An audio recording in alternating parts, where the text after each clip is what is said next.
Welcome back to the podcast. I'm your host, Dr. Mike T. Nelson. On this podcast, we talk about all things to increase muscle, improve body composition, do all of it without destroying your health in a flexible framework. Today, a little solo cast here just from me, giving you a rundown of all of the great stuff in the Physiologic Flexibility Certification. This will open probably today as you're listening to this, which is Monday, October 13th. And it'll be open for only 1 week through Monday, October 20th, 2025 at midnight. If you want all of the details, all of the info, everything else, hop onto the free daily newsletter.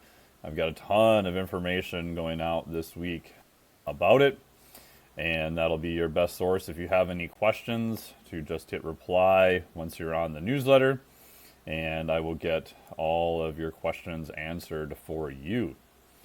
So before we get into a little bit of a more technical breakdown here, I just wanted to give you an overview that the main reason I came up with the Physiologic Flexibility Certification is the level 1 is the Metabolic Flexibility Certification, or the Flex Diet Certification. That is a mashup of metabolic flexibility and flexible dieting, and it goes over primarily on the nutrition side and recovery. We do talk a little bit about exercise and NEAT, and we also talk a little bit about sleep in there also. So that's a great source for all of the basics. And I'll probably lose sales for saying this, but that's okay. The Physiologic Flexibility Certification is not for people who are not at least getting a B in the basics. So if your sleep is a floating trash bin fire, your green things in your diet are green Skittles instead of actual vegetables, and you're barely making it to the gym once a week, this is not the starting place for you. I would say the Flex Diet Cert, much better for you. That'll probably open again in most likely January next year. However, if you are getting a B, and not perfect, but you're doing pretty good, you're above average in exercise and sleep and nutrition, then this is the next level. I would say this is the official sort of level 2. You do not have to have the Flex Diet Cert before this. They're independent courses on purpose. And so here, we're going to do a deep dive coming up into the 4 pillars of physiologic flexibility. These are things your body has to hold constant. Number 1 is going to be temperature, 2 is pH, 3 is expanded fuels, lactate and ketones, and then 4 is just air and CO2 regulation. Listen to this solo cast here with all that info, and if you want more, hop onto the newsletter for free. There'll be a link somewhere right around here. You can hop on there for free, hit reply, ask me any questions, and here we go. So if you have taken the Flex Diet Cert already, or if you feel like you're pretty good with nutrition and recovery and kind of basic exercise, then the next question is, what do you do next? How do you increase your body's ability to recover, become more resilient, anti-fragile? This would be the Physiologic Flexibility Certification. So a similar idea to the Flex Diet, which is a combination of metabolic flexibility and flexible dieting. So metabolic flexibility has 3 components. How well can you use carbohydrates as a fuel? Part 2, how well can you use fat as a fuel? Part 3, how well can you switch back and forth between fats and carbohydrates, depending upon the task at hand or what you're trying to do. This allows you the ability to still increase performance and to improve body composition, and a framework of which to explain the different interventions. For the Flex Diet Cert, we talk all about the macronutrients, protein, fats, carbohydrates, NEAT, exercise, sleep, micronutrition, and much more. So we took the same idea and we expanded that to you as an entire physiologic organism. So can we take the same idea of flexibility and expand that out to cover you as a person. This will then allow you a framework of which to determine what things should you work on next. These come down to the 4 pillars of what's called homeostatic regulation. And that's just a fancy word meaning that your body has a homeostasis, or the baseline, that it likes to hang out at. And there are different components of that we have to, and you have to, maintain constant, or else you're in a world of hurt, and worst case, you're dead. So those are going to be number 1, body temperature. Number 2 is blood pH. 3 is a fuel system. And then 4 is going to be air, oxygen and carbon dioxide. So there are a few other systems, of course, that your body has to regulate, but those are going to be the top 4. And within that, we know that we can expand your physiologic headroom, or what I call HDR, human dynamic range, within each one. So with temperature, you can do things such as a hot tub, sauna, exercise in the heat that will expand how well your body can cope in a little bit more of extreme environment. You can go colder also. You could do air temperature, you could do cold water immersion, etc. Now, we're not expecting body temperature to change a whole lot. In fact, your body is actively working to try to not have your body temperature change that much. But we can increase how well your body is adapting to, let's say, the stimulus of increased heat. Just like your right bicep would adapt to the load of putting more weight on it for a, say, bicep curl. It's the exact same idea. We're increasing the adaptations within the body, but we're doing that in a systematic way to target the systems that are going to be the most important. And I believe once we do that, the transfer, the carryover to you as a better functioning human organism is going to be a lot better. So 1 would be temperature, 2 would be pH.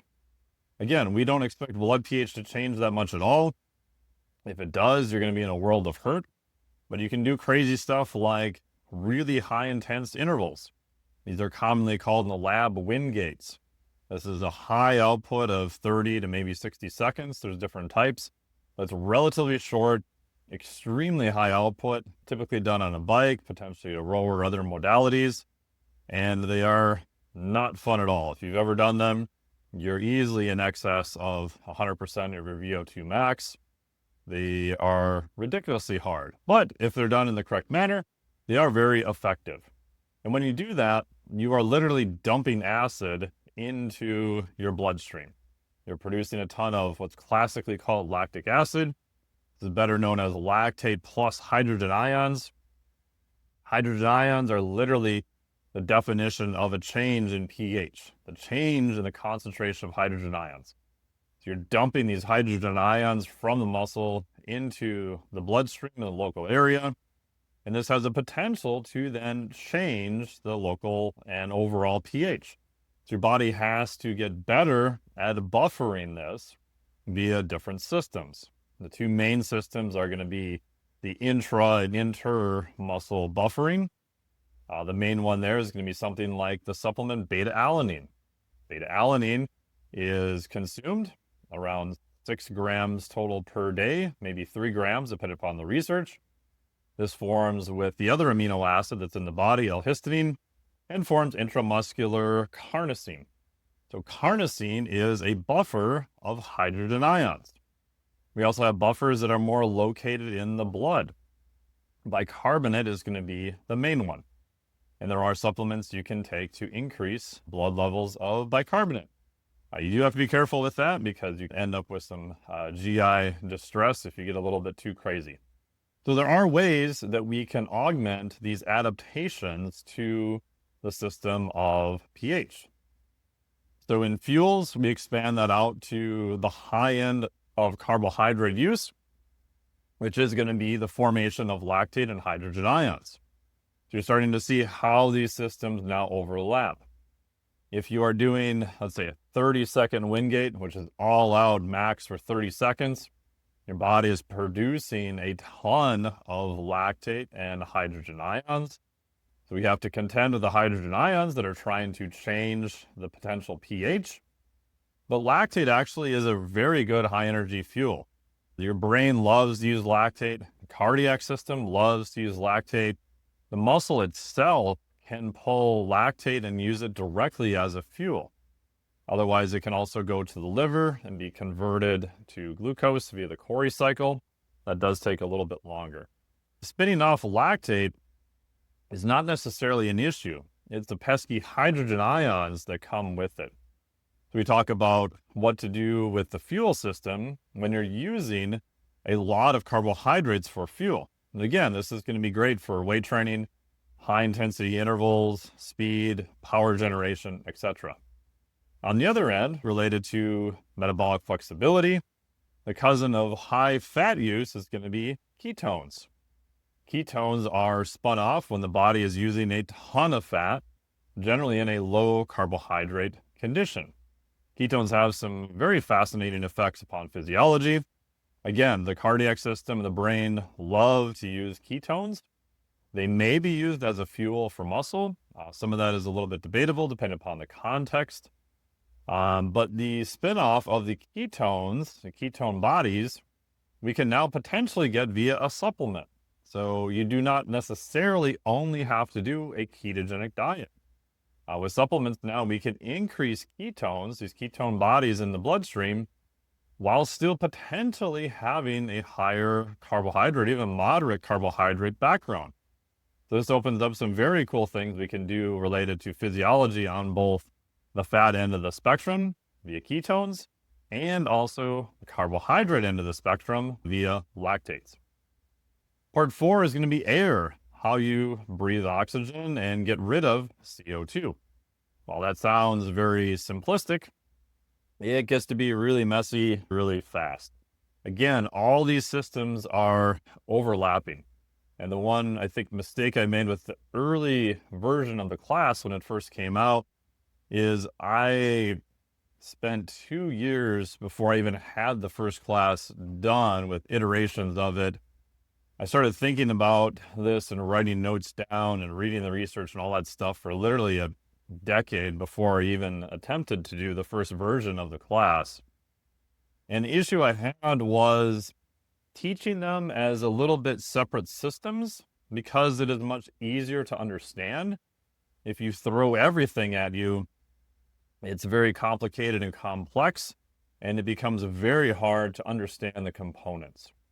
So what I did that worked better is I broke them down into the 4 areas: temperature, pH, fuels, air, O2, and CO2.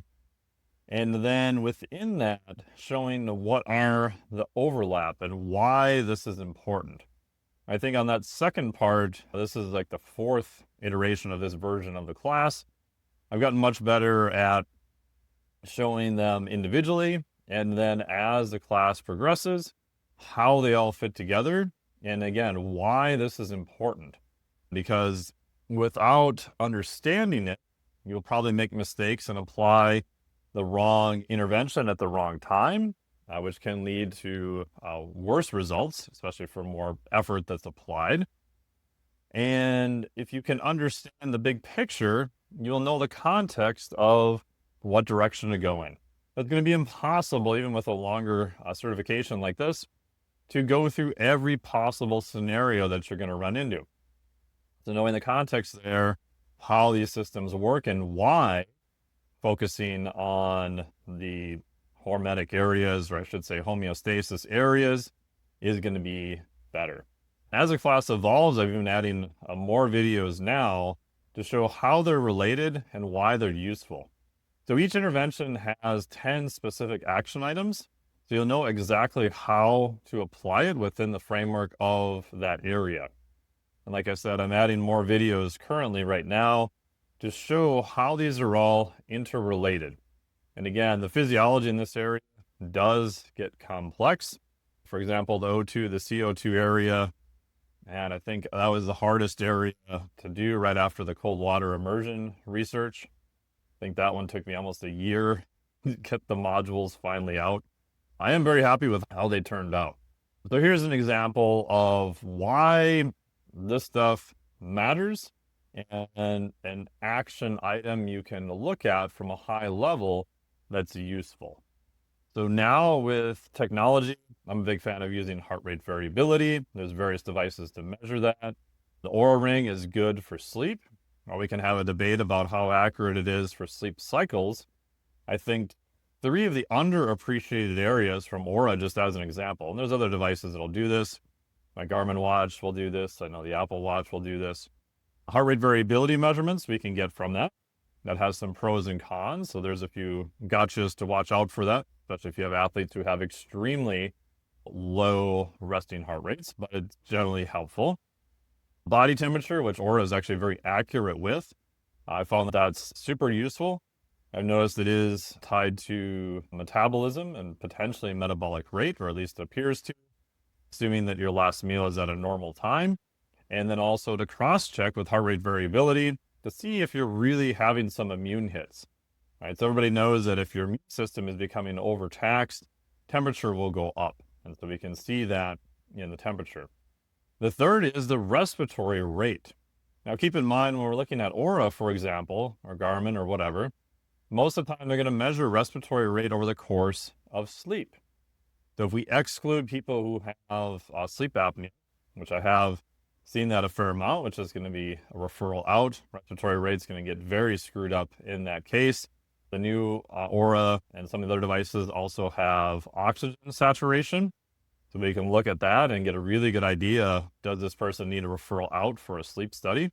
Because if they're having sleep apnea or sleep issues, it is literally going to mess up everything in their body. So that's going to be a referral out, so it's good to look at those things. The other part to look at is respiratory rate, and is somebody over breathing at night? This is some of Patrick McEwen's early stuff. I want to give a special shout out to my buddy, Dr. Andy Gelpin, who I worked very closely with at Rapid Health Optimization. So I do look at a lot of the profiles of athletes and high-level executives and people we have that come through Rapid. I help looking at overall stress levels, all their testing and everything, and coordinating that into an action plan. So I have been able to see a lot more data on this over the past half a year. I've seen this in my own clients over many years. I also want to give a shout out to Brian McKenzie at Shift Adapt. I've got an interview with Rob Wilson in the Physiologic Flexibility Cert, where we talk about hands-on work, breathing, everything else. And also Emily Hightower, who's talked about this stuff for quite a while too, along with Brian. Emily is also helping us at Rapid Health with these too. So I want to make sure to give them credit because they've been talking about this for quite a while and have seen this, and their education, at least helping me along the way, has been super helpful. So if you have someone who has a high respiratory rate at night, now what is high? There's some debate on that, but I'd say 16 to 17 to 18 breaths per minute is definitely on the higher side. Now keep in mind, this is during sleep. This is not during exercise. This is not even walking around. This is while your body is not really doing much of any movement. So it gives us a nice inside look at what the body is doing, not under any load. When you are breathing more, when you inhale, if you really overly simplify it, you are inhaling to get oxygen, you are exhaling to get rid of CO2, carbon dioxide. So carbon dioxide is not necessarily a waste product. It is also a signaling molecule. It is something that very much controls our breathing rate. So CO2 levels are the main system the body is using to determine breathing. Oxygen is the backup system to it. So a lot of people think oxygen is the primary system. It can be better thought of as more of a backup system. If you imagine exercising really hard, you are doing a lot of muscular work. Therefore, you do need to offload more CO2. Therefore, your respiratory rate will go up. Your body is really working to get rid of that CO2 via the lungs. But at rest or during sleep, when you are overbreathing, again, this is not necessarily from a pathological stage or due to a disease process. This is just an adaptation that can happen in the body for a whole wide range of reasons, which is well beyond this podcast. but we can spot it. And when you're breathing faster, you are getting rid of more CO2. Now, at face value, you might think, oh, whatever, I'm just clearing out more CO2. This shouldn't really be an issue, but it can cause other issues. So if we go all the way back to some of the classic physiology work that was done, you'll find something called the Bohr effect, B-O-H-R. This was originally described in 1904 by Christian Bohr, who's a Danish physiologist. And what it states was that the oxygen binding affinity of hemoglobin is inversely related to acidity, so pH, and carbon dioxide concentration. So our oxygen binding affinity of hemoglobin. So hemoglobin is going to be the main molecule that the body is then using for offloading CO2 and delivering of O2 to the muscle. So oxygen binding affinity is just how well the oxygen molecule is stuck to the hemoglobin, or we could use a red blood cell in place of it. This is inversely related to acidity. So when you have local changes, let's just zoom in and look at the muscle level. When the local pH changes, this changes the oxygen affinity. You can imagine back to our example of doing some high intensity interval work. What are we doing? We're running glycolysis very hard. We're burning through a bunch of glucose. We are still using oxygen. This is not purely an anaerobic event, although we do have some of that going on. And you're spinning off lactate and hydrogen ions. So this is going to happen especially locally because the muscle is going to dump hydrogen ions locally. Hydrogen ions, you literally dump more of them into the blood, you are making it more acidic. Therefore, when this happens, you're changing how well oxygen can bind to hemoglobin, which in a way is ingenious, because if you zoom all the way back out again, there's something in physiology called the local control. So local control tends to trump any systematic thing going on. And this is good because locally, we need to make sure those effects are taken care of. So locally, the muscle needs to get oxygen and it needs to get rid of CO2 in order to have a high level of performance.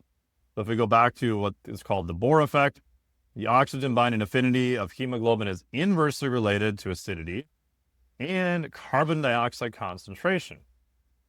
What this means in English is you need a little bit higher level of carbon dioxide at the local muscle level for the oxygen to move off of the hemoglobin into the muscle itself. So for the offloading of oxygen, this is locally done as a passive process just due to the changes in partial pressure, which is amazing because it doesn't cost your body any energy per se to do that. You need to have a higher level of carbon dioxide. If you don't, what happens is you have a lot of oxygen that's attached to the hemoglobin, but it just zips by and doesn't get to the muscle when needed. Now you can get fancy and look at all of this stuff with metabolic cart. I have a Pinoy system. You can look at this with a Knox device. You can listen to a podcast I did with Evan on that, or on a Moxie device, which is what's called a NIRS device. The Moxie device, which I have 3 of them, you stick it over the muscle and it's going to look at what's going on locally with oxygen concentrations. So you can see some of these changes locally using a Moxie or a NIRS device or a Knox device, and you can see what's happening to them systemically via a metabolic cart. Now, again, you don't need all that fancy $1,000 worth of equipment unless you're a super nerd like me and this gets you all really excited. But the takeaway there is if we go all the way back and we go, okay, what's happening when we increase our respiratory rate? When we increase our respiratory rate, we are exhaling more CO2. So we are dumping, we are getting rid of more CO2. When we do this, we don't have as much of the Bohr effect at the muscle level. So you're not oxygenating your tissue as effectively as you should. And you can imagine this then is going to run into some issues.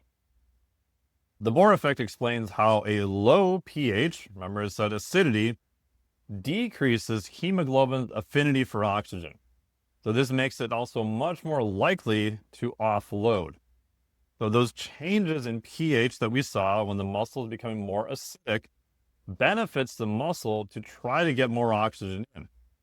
The accumulation of CO2 does the same, which when you think about it is a brilliantly designed system that when you are under stress and you're under more load, the body is trying to accommodate more work in that area.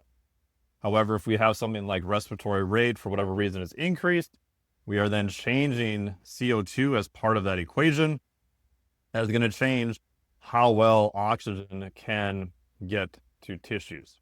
Now, again, if you go down this rabbit hole, it does get very complicated. There's something called the Haldane effect also. So the Haldane effect is the ability of deoxygenated hemoglobin to carry more carbon dioxide than in the oxygen state. We're not going to talk too much about that because that gets really messy really fast.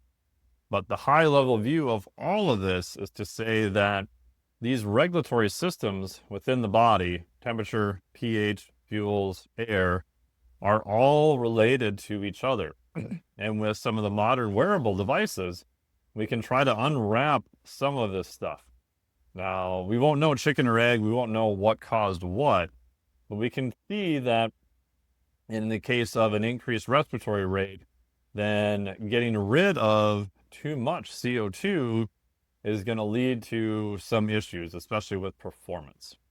So again, knowing that, then you can reverse engineer what you would do to try to wrap your arms around how to change it. Now, the other component that I didn't tell you here is that CO2 levels are controlled by these chemoreceptors throughout the body. And if you look at studies where they've inhaled pure CO2, which is not recommended, you very much get a panic sensation and you feel like you want to breathe as soon as possible.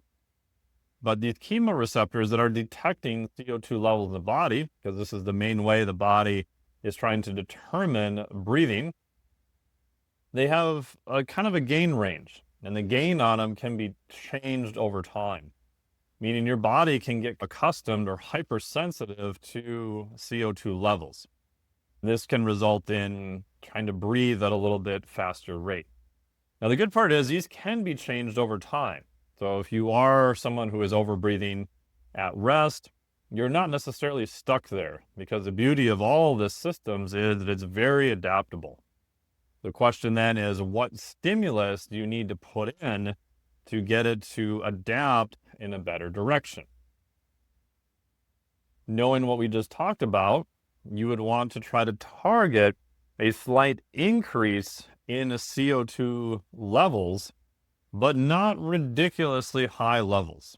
So you'd want to try to accumulate more CO2. My bias there, again, there's a lot of ways you can do this.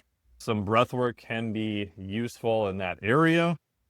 Doing like a Wim Hof style breath work or superventilation method, where you have a very high respiratory rate and you are trying to get rid of more CO2, would not be my starting point.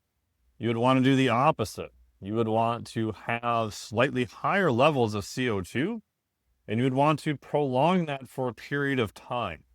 So you want to try to change the system in the brain, these chemoreceptors that are triggering areas in the brain, to realize that, hey, this is my new normal, so I can chill out and relax a little bit more.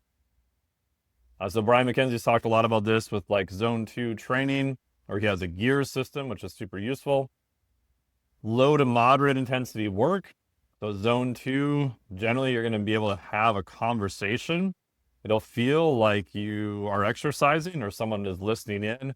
They would say, yep, you are definitely exercising, but you'd be able to continue to have a conversation. When you do that, you are increasing more CO2 levels. Now, I would also restrict airflow. Now, you don't need to get any fancy devices. Again, they may or may not be helpful. Just breathe in and out of your nose. Right? Breathing in and out of your nose has a fair amount of benefits of low to moderate intensity exercise. And by definition, you are restricting airflow, which is what we want to do in this case. We want to build up these slightly higher levels of CO2 for longer periods of time. So you could do some zone 2 stuff only breathing in and out of your nose. For some people, even walking can be enough to help. Breathe in and out of your nose just as you go. And this will be super helpful for that. So the takeaway of all of this is if we understand the high-level system, we can understand how each pillar works together, and then we can understand the interventions that we would need to do to increase our performance and to make the body more resilient overall. Thank you so much for listening to this solo podcast. The Physiologic Flexibility Certification will be open probably when you listen to this on the day, Monday, October 13th, 2025 through midnight, Monday, October 20th, 2025. The best place to get all the information is to hop on to the daily free newsletter. We'll put a link to the newsletter down below. That will have all of the details, all the cool stuff going on. And if you have any specific questions about the certification, the best place to get a hold of me is to just hit reply on the newsletter. Totally free to hop on, and I'll have all of the details there. So thank you so much for listening to this solo cast. Now we've got another guest coming up later this week also.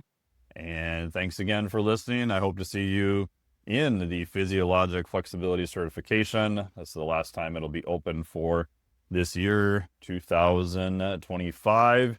Any questions at all, hit me up via the newsletter, which is free to sign up via link somewhere right around here.